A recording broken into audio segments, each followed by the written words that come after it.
Me llamo Mónica García Costa, soy de la Falla Avinguda de França, Alfred Torani Olmos, soy del colegio Sagrado Corazón Hermanos Maristas del sector Camins al Grau. Acabo de terminar quinto de primaria y voy a pasar a sexto. Al escuchar mi nombre en la preselección es que no lo oí muy bien, pero sentí muchísima emoción y también emoción por ver que mis compañeras se alegraban porque había salido yo. Los actos que más me gustan de la Falla son los playbacks, la presentación y la ofrenda.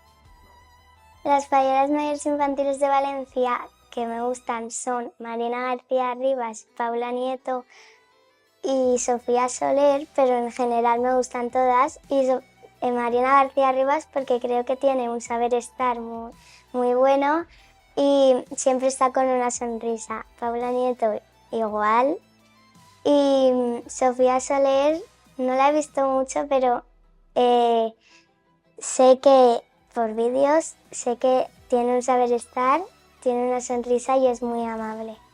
Yo quiero ser fallera mayor infantil de Valencia porque creo que tengo todo lo que ha de tener una fallera mayor infantil de Valencia y representar a toda Valencia a los niños infantiles es un honor y un privilegio.